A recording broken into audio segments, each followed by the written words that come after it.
Hello, friend. Thank you for coming over and visiting me again. How are you doing? Oh no. You feeling a bit anxious? I'm sorry. Uh, I'll try my best to help you in whatever way I can. Okay? Yeah, I know. Having anxiety attacks sucks. But I will be here for however long you need me. You know? We can wait it out together and I can try to help you, help alleviate it. Yeah. Do you want to tell me what's making you anxious? Of course, you don't have to right now if you don't want to. Or not at all. You can just, I can just be here for you if you want. Yeah. Oh, yeah. Yeah, that does sound really terrible. Very anxiety inducing. Well, as I said, I'll be here for you and try my best to help you relax, okay?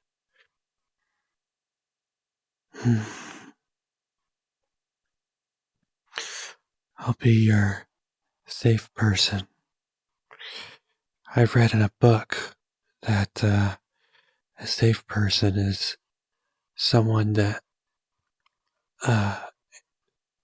a person seeks out when they're having an anxiety attack. And I'm more than happy to oblige for that. I've also read some other things in the same book. I believe if I remember correctly, the book was called Dealing with Anxiety in an Anxious World, or something along those lines. And it's got a lot of neat stuff in there, but some of these things that I find helps me with my anxiety,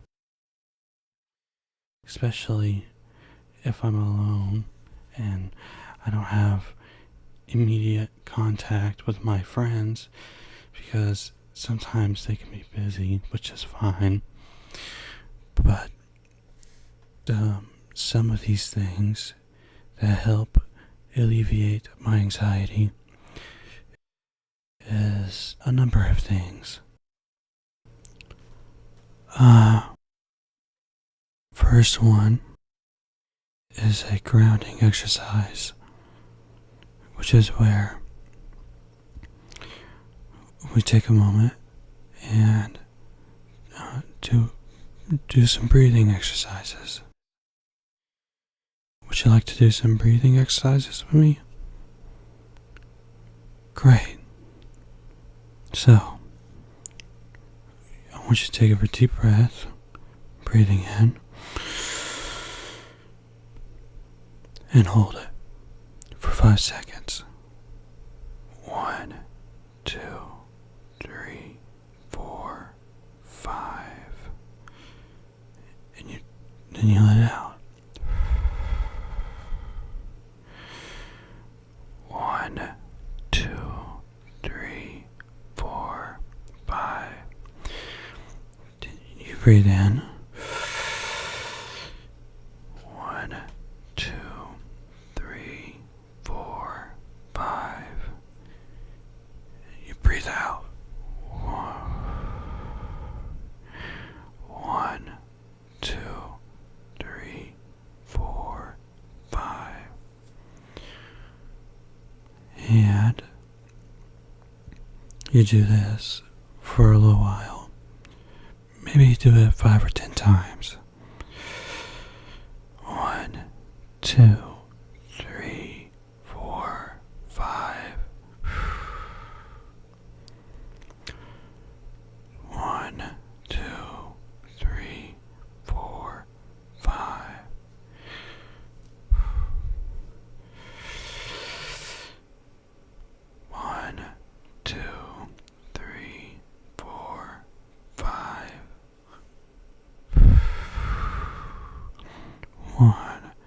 2, 3, 4, 5.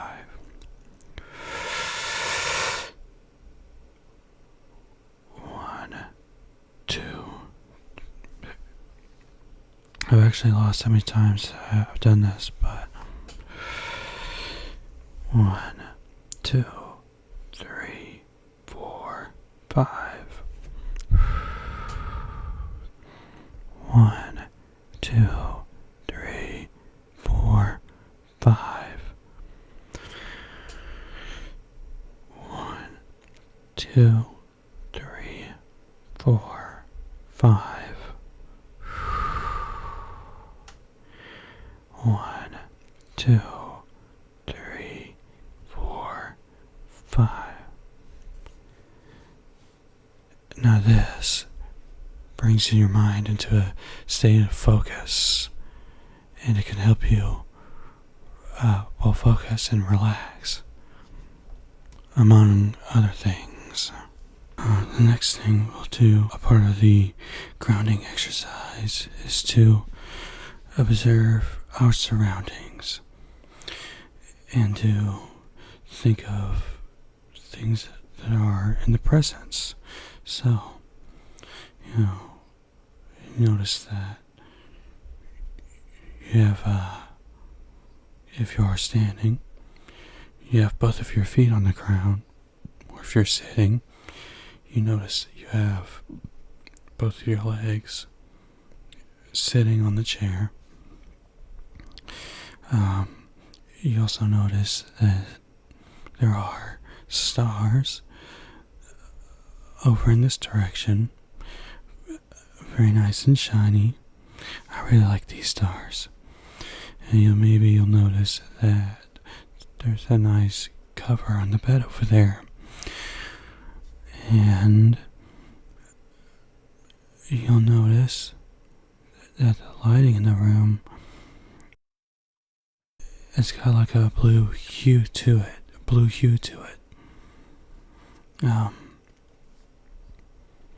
Some other things you can do is, even during the breathing exercise, you can observe when the air fills your lungs, and you can feel when your chest expands, when it depresses, and expands and depresses. Another thing you can do is bring your attention to things. We can start from the bottom up. Just imagine, how does your feet feel right now? Do they hurt? Are they relaxed? Are they moving around? Are they sitting still at the ready? As you move your way up, how does your shins feel? Are they moving? Are they relaxed? Do they hurt? If not, are they itchy? How about your knees and your upper legs? Then you can make your way up to your stomach. How's your stomach feel? Does it feel achy? Does it feel relaxed? Does it feel like it's moving at all? And your chest, how does that feel? And then finally, how does your face feel?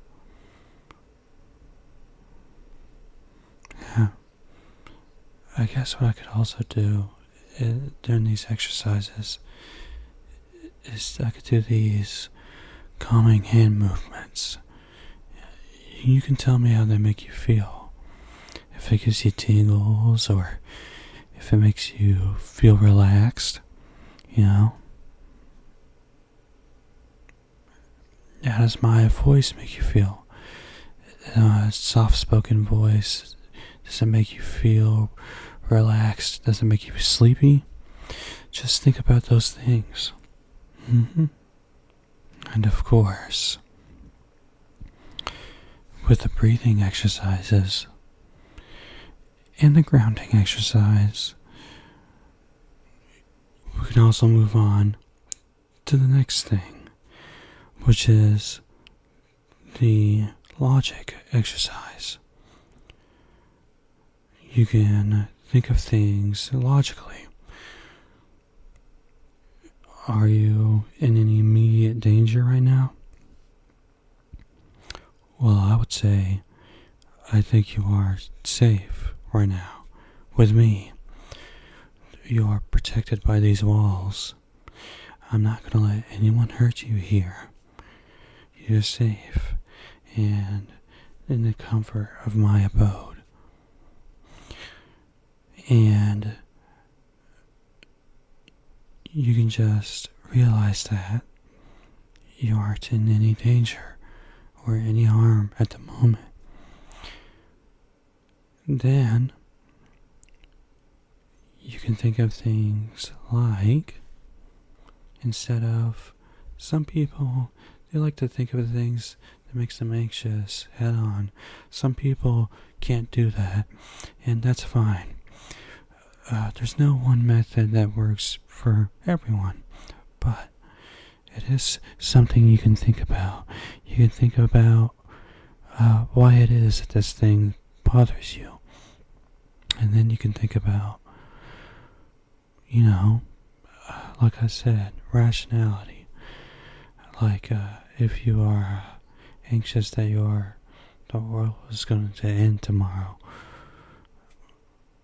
you could come to the conclusion that, well, I'm alive right here, right now, and I'm in the presence of my friend. She is of no harm to me, and I'm not in any danger at the moment. So, realistically, thinking about just now, there's no reason for me to be anxious. And you know that sometimes the anxious mind doesn't listen to reason. And I get that. Which is why we do the other exercises, to help you calm you down. But it's something that you can think about. Or if this thought makes you uncomfortable and you really don't want to think about it, then you don't have to. The thing is that you are the owner of your thoughts. You control what happens, right? And I know that sometimes the thoughts are out of control and they're out of your control. But what I meant more specifically is that you are in control of yourself and your emotions, and that you have no obligation to think of things that stress you out. You don't owe anyone, especially not yourself, an explanation for anything, when it comes to these worrisome thoughts, But you are safe here. Another thing you can do, which is something that I've done throughout my entire life, is that you can personify your anxiety.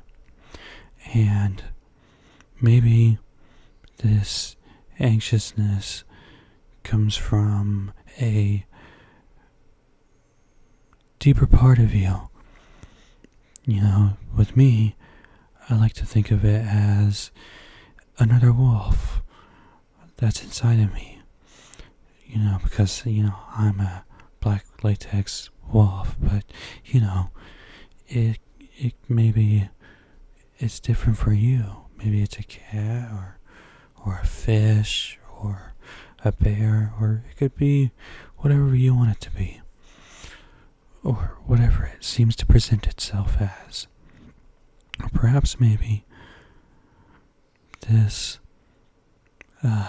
entity, makes you feel uncomfortable, that you feel the way that you do, but what if this, in my case, wolf, is not trying to cause you harm? All he's trying to do is try to talk to you, and I just keep the door shut on him because I feel that it's too uncomfortable to feel the anxiety. But this whole time, he wasn't trying to harm me or trying to make me anxious. He just wanted to protect me and tell me what's going on, And maybe you can listen to him or her or whatever you want it to be, whatever it presents itself as. And maybe they have something to say. Maybe it's thought-provoking. Maybe it's profound. Maybe it'll give you a new perception on things.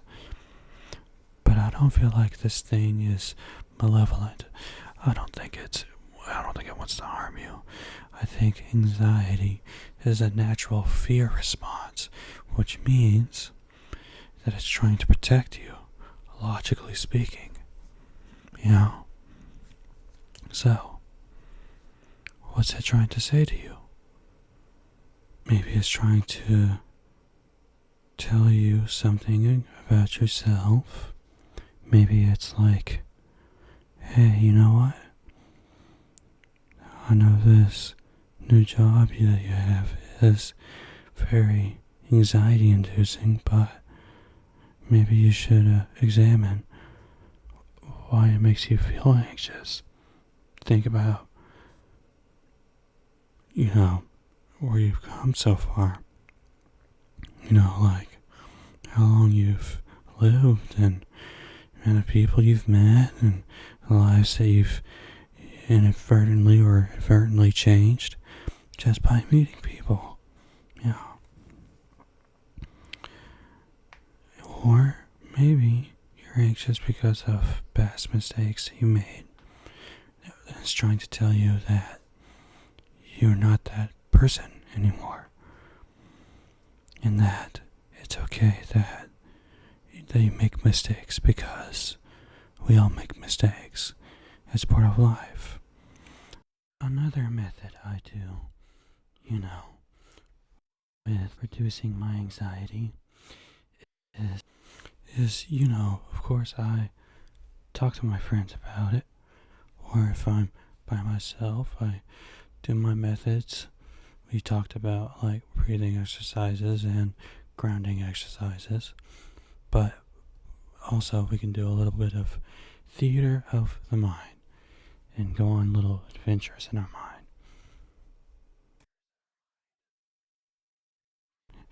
And I like to make up nonsensical stories. I think those are my favorite. Like, I was strolling out one Sunday evening, and my friends saw me walking to the barber shop, and then he asked, "Hey, why are you going to the barber shop?"